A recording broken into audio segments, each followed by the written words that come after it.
The first matter to come before the court this morning is State of Ohio versus Angelo J. Santamaria Jr.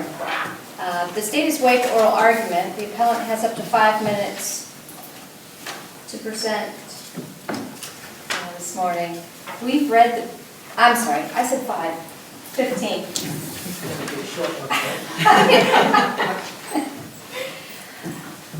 We've read the briefs and we are ready to proceed when you are. Thank you.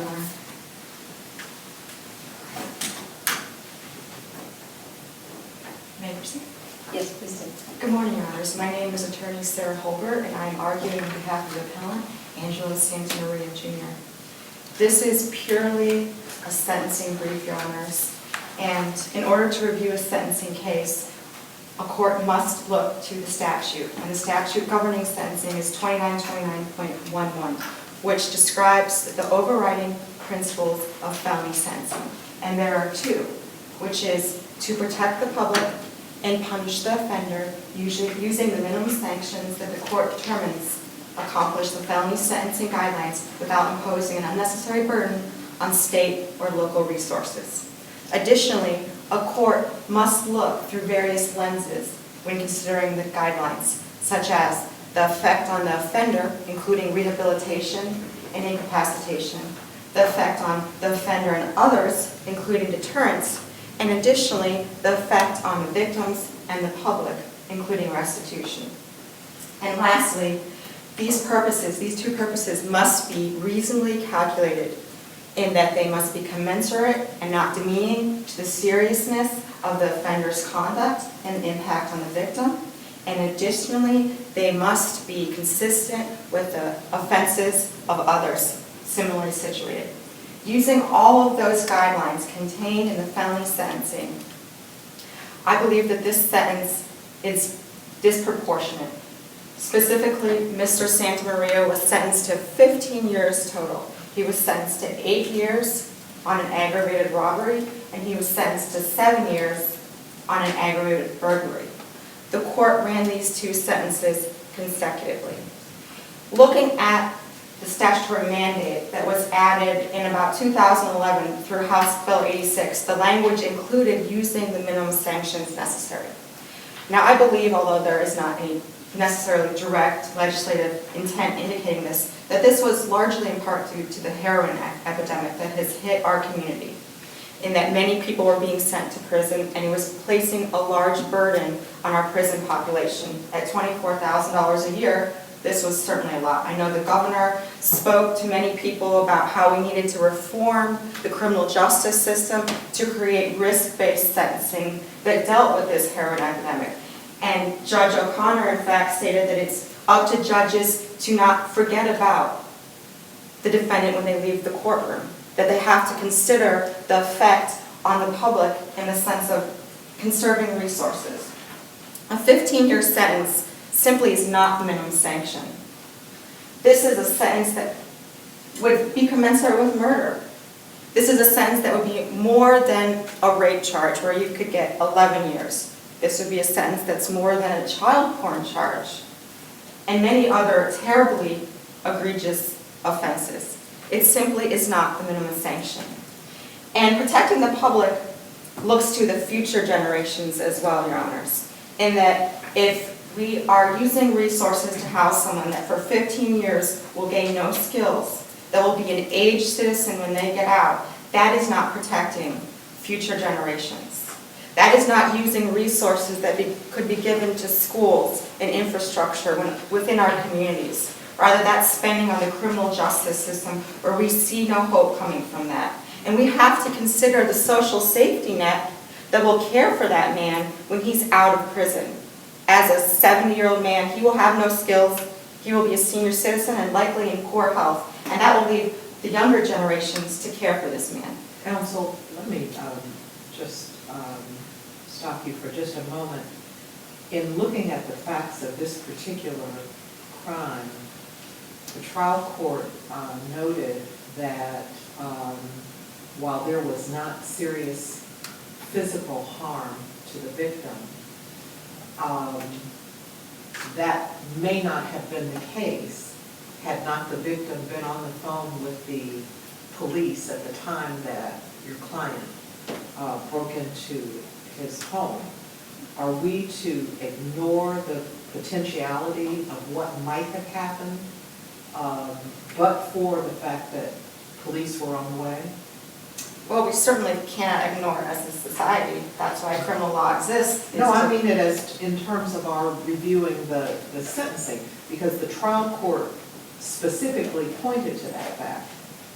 That there was no serious physical harm. No, that while there was no serious physical harm, that may not have been the case, but for the fact that the police were already at the premises and came in and foiled or interrupted the physical assault. I think that is certainly a good point, Your Honor, but my understanding of the factors to consider in felony sentencing is that it isn't prospective physical harm, it's rather it is whether or not there is physical harm. So that's my understanding, although I think as a society that's certainly important. Moving on to another important aspect of felony sentencing is that, and I don't believe this was reflected in the sentence, is that a court must analyze using 2929.12 the seriousness and recidivism factors. And for the seriousness factors, there are 9 of them. In that case, it's more serious than other cases. And looking at those 9, most of them deal with indeed whether or not there is serious physical or psychological harm to the victim. And in reviewing the pre-sentence investigation, it reveals that the victim was treated by EMS and he was released. It does not indicate that he received any sort of in-depth counseling, although I can't surmise what happened down the road, as that doesn't reveal in the PSI. Additionally, there's nothing to indicate that Mr. Santamaria was in a position of trust or authority, which would make it more serious than not. And there's no indication that he was hired as a gang member or that this was a hate crime, which would indicate this is more serious. So under those statutory factors, I couldn't find one that triggered that this was more serious than not. However, in looking at the factors that would indicate that this is less serious, I found that there was one that could be triggered in that although it wasn't a defense, it would mitigate the offender's conduct, in that Mr. Santamaria had a self-proclaimed drug problem. He was on heroin. He described to the court that he was on heroin. The trial court commented on that fact. He had been a law-abiding citizen for the vast majority of his life, as revealed in the pre-sentence investigation, and he was gainfully employed, which is very rare in the criminal justice system. So I see one of those indicating that this is less serious than other situated offenders. And then looking to the recidivism factors, Your Honor, to indicate that someone is more likely to commit a crime in the future, the best litmus is, of course, looking at their prior conduct, their prior criminal history. And in this case, looking at the pre-sentence investigation, Mr. Santamaria really had a dearth of criminal history. I don't believe he'd ever served a prison sentence before. I think he has served community control. He had lived a law-abiding life for very many years, and he had not been adjudicated a delinquent child, which of course would tend to indicate that someone would recidivate. Additionally, it was revealed in the pre-sentence investigation that he showed genuine remorse for his conduct. I know that the trial court sort of was differing on that, but he did in the PSI indicate that he thought that it was terrible, that he felt terrible, that the victim was probably really scared, and that he really committed a wrongful act. So I believe he did show genuine remorse. So looking at those statutory factors and analyzing those factors, which is necessary in any felony sentence, simply the record does not support a finding for an extreme sentence.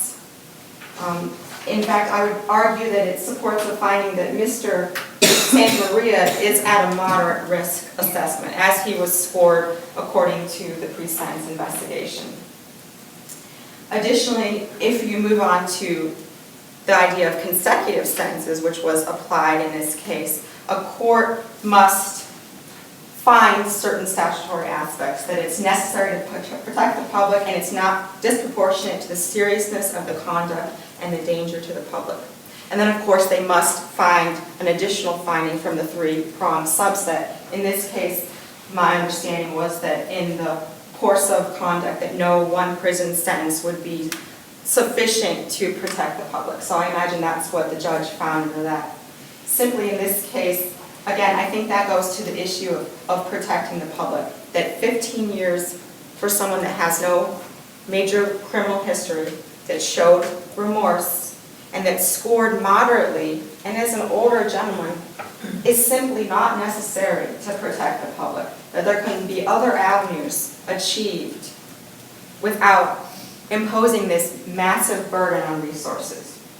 And again, I believe it's disproportionate to the seriousness of the conduct and the offense, in that if you look at other offenses that are very serious, such as rape, where someone, a victim, suffers physical harm, emotional harm, and they see their perpetrator go to prison for, I would say in Summit County, probably 9 or 10 years is near the max that you'll see.